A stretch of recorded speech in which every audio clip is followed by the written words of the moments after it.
আলো ছায়াতে কিছু ভালোবাসাতে আজ মন ভোলাতে হবে বলো কারণ নয় শুধু যে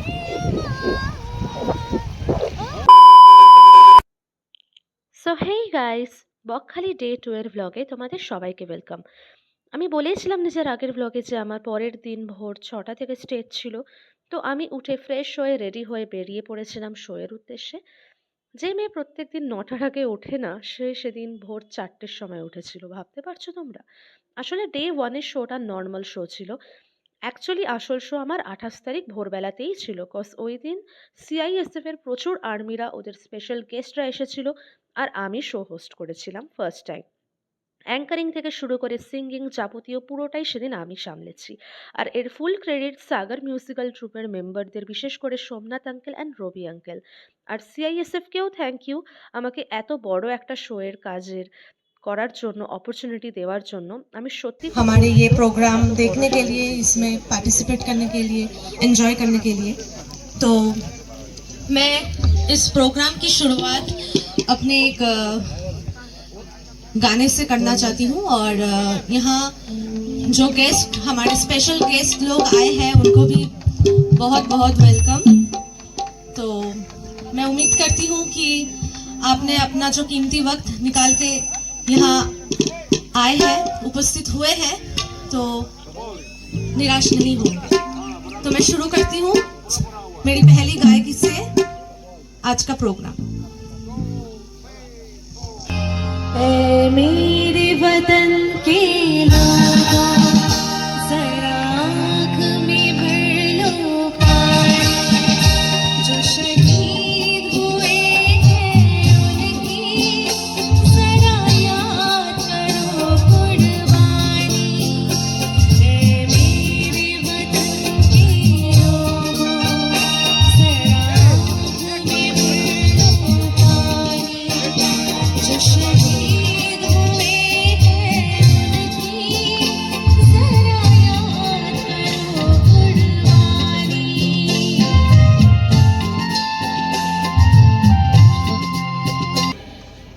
गेस्ट गौतम सरकार के बारे में, जो हमारे बंगाल के शान है, उनके बारे में कुछ शब्द कहना चाहती हूँ।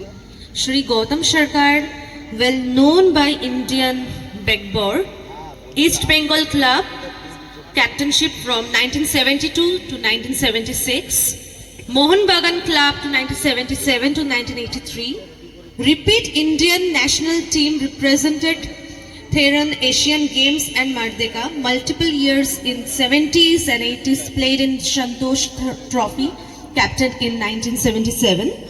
He received awards, Bangla Bhushan by the government of West Bengal, year 2014, 20th May Science City Auditorium, and he was received Mohan Bagan Ratna Award 2023 in Mohan Bagan Divas.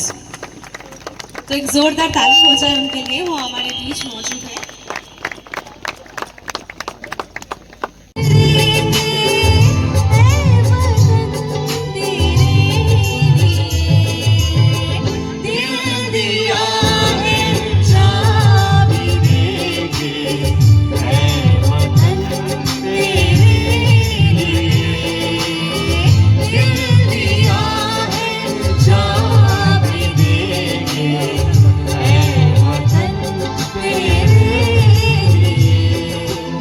Mr. P. Hari, Chief Managing Director.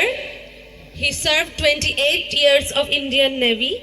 Please welcome with a big hand.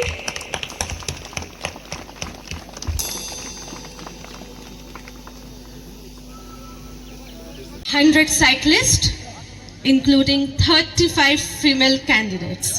Give a big hand. এই সাইক্লিস্টদের মধ্যে মেয়েদের সংখ্যা প্রচুর হওয়ায় আমি ওদের cheer up করতে গেছিলাম, আর নিজের ব্লগেও খানিকটা অ্যাড করতে। আসলে আমাদের দেশে এমন অনেকেই রেড ফ্ল্যাগ আলফা টাইপের পুরুষ আছে, যারা মেয়েদের কিছুই মনে করে না, জাস্ট টেকেন ফর গ্রান্টেড নিয়ে নেয়। তো আমি এটা তাদেরকেই দেখাতে চাই যে দেখো, আমরা কোনো কিছু থেকেই কম যাই না। তাই এই ফালতু কম্প্যারিজন বা এই ফালতু তকমাগুলো যে অ্যাকচুয়ালি ফালতুই, সেটা আজ আমার ব্লগেই প্রমাণিত হয়ে গেল।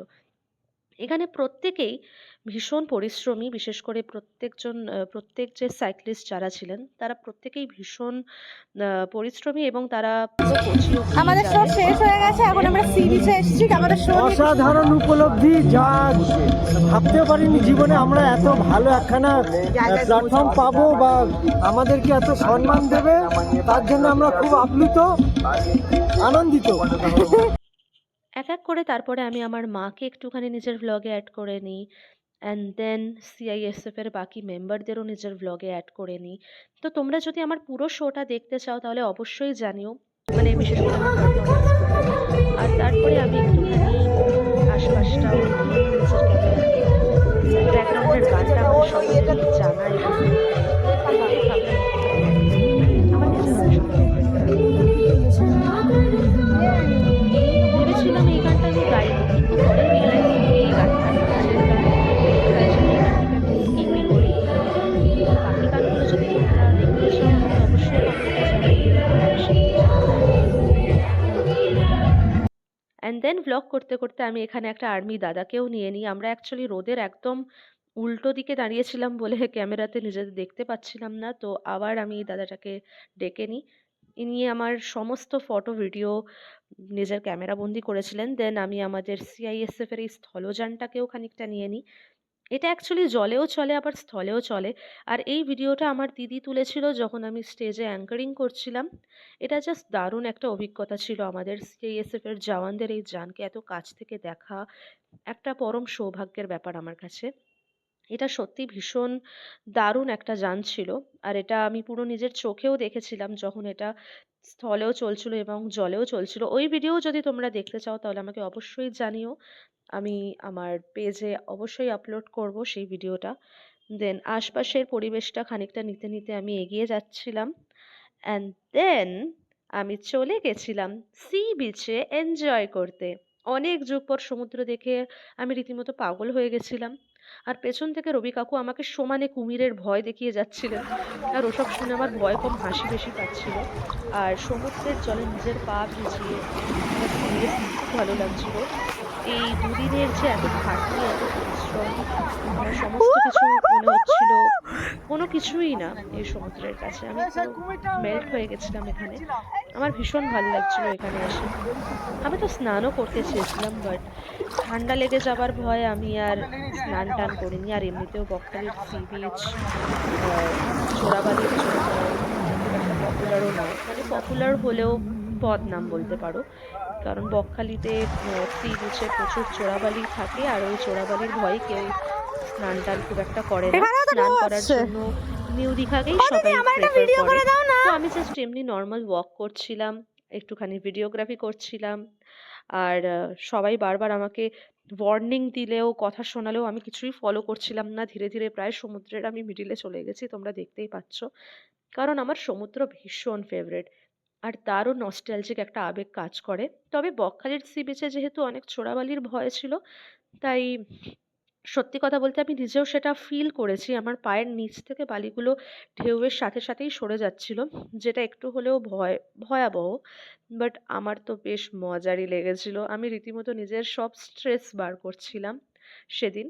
আর যতটা পেরেছি সমুদ্রের সাথে নিজেকে ভালো মতনভাবে ক্যামেরাবন্দি করার চেষ্টা করেছি। কেমন সি বিচে এসে আমি একটু বাচ্চা টাইপেরই হয়ে গেছিলাম। আমি রীতিমতো ঢেউয়ের সাথে খেলা করছি। তোমরা ভাবো আমার পুরো মাথাটা বোধহয় সেদিন খারাপ হয়ে গেছিল। দেন তারপরে এই সি বিচে টাইম স্পেন্ড করতে করতে আমরা সি বিচের মধ্যেই কয়েকটা গানও রেকর্ড করেছিলাম, যেটা একদম শুরুতে আমাদের শো দেখিয়েছি। শেষ হয়ে গেছে, এখন আমরা খেতে এসেছি। পেটাই পরোটা। দেন আমাদের পেটাই পরোটা আর ঘুগনি চলে আসে, তো আমরা সকালে ব্রেকফাস্ট হিসেবে ওটাই খেয়ে নিই। আর তারপরে যে যার হোটেলে গিয়ে রুমে গিয়ে লাগেজ প্যাক করে আমরা বেরিয়ে পড়েছিলাম বাড়ির উদ্দেশ্যে। তো এবার তো বকখালিকে বাই বাই করার পালা। তো আমিও ভীষণ ভীষণ ভালো অভিজ্ঞতা করেছি আমার এই শো এর জন্য। না তো তারপরে আমি আবার সবার অবস্থা সবাইকে খারাপ। আবার নিজের ব্লগে এবার আমরা বাড়ি যাচ্ছি গাইস। টাটা। দেখা হচ্ছে নেক্সট ব্লগে। বাই।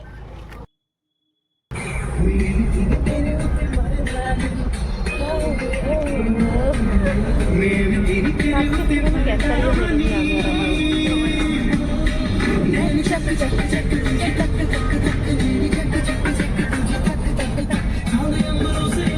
ভালো লাগছে।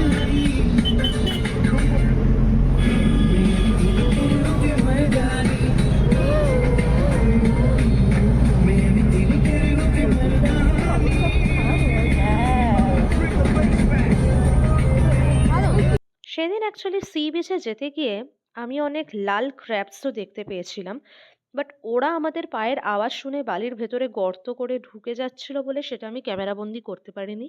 তার জন্য তোমাদের কাছে সরি। কিন্তু সত্যি কথা বলতে শো করতে এসে সি বিচের ওই দারুণ এনজয় করার যে ব্যাপারটা, ওটা আমি ছাড়া কেউ ভালো মতো বুঝতে পারবে না। আমি ভীষণ এনজয় করেছি। দেন তারপরে আমরা একটা মন্দিরে চলে গেছিলাম বাস থেকে নেমে, জাস্ট খানিকক্ষণের ব্রেকের জন্য। আর এই মন্দিরের ক্যাম্পাসটাও খুব সুন্দর ছিল। আর এখানে অ্যাকচুয়ালি মন্দিরের ভেতরে ভিডিও রেকর্ড করা, ফটোগ্রাফি করা এসব অ্যালাউ ছিল না। কিন্তু তোমাদের ঈশা কাকেই বা ভয় পায়? তো আমি কাউকেই ভয় পাই না। সেই জন্য আমি ভালো মতোই সব কিছু ক্যামেরাবন্দি করে নিয়েছি, যাতে তোমাদেরকে দেখাতে পারি ভ্লগে যে আমি অ্যাকচুয়ালি কোথায় গেছিলাম। অ্যাকচুয়ালি এখানে আমি ফটোও তুলেছি একদম মন্দিরের গায়ের কাছে, ঠাকুরের কাছে একদম ভালো মতো ফটোও তুলেছি। সেটা আমি পরে আপলোড করব ডে 2 এর ভ্লগের পর। অ্যান্ড দেন তারপরে আমি আবার রবি আঙ্কেলের ওয়াইফকে একটুখানি নিজের ভ্লগে শামিল করে নিই। আর আমাকে তো আমার মা বারবার বলছিল যে করিস না, দেখে নেবে। আর তারপরে আমরা আবার বাড়ির পথে রওনা দিতে লাগলাম। আর এখানে রবি কাকুকে সবাই একটু দেখুন, বেচারা কত টায়ার্ড হয়ে পড়েছেন, উনি হাঁ করে ঘুমোচ্ছিলেন। দেন তারপরে আমরা লাঞ্চ করতে নেমে গেছিলাম একটা হোটেলে। আর আমি আমার বৌদিকে একটুখানি হাই করতে বলছিলাম। দেন তারপরে আমাদের খাবার চলে আসে। আর আমরা এতটাই ক্ষুধার্ত ছিলাম যে আমরা আর টাইম ওয়েস্ট না করে যে যার লাঞ্চ তাড়াতাড়ি ফিনিশ করি। এখানে আমাদের ভাত, ডাল, সবজি, চচ্চড়ি এসব ছিল। পরে আমরা চিকেনও অ্যাড করি। তো এই ছিল আমার বকখালি ডে 2 এর ভ্লগ। এরপরে আমি আর কিছু নিইনি, এটাই আমার লাস্ট ভিডিও। তো হ্যাঁ, এরপরে আমার একটা হলদিয়ার ভ্লগ আছে, সেটা দেখার জন্য তোমরা রেডি থেকো।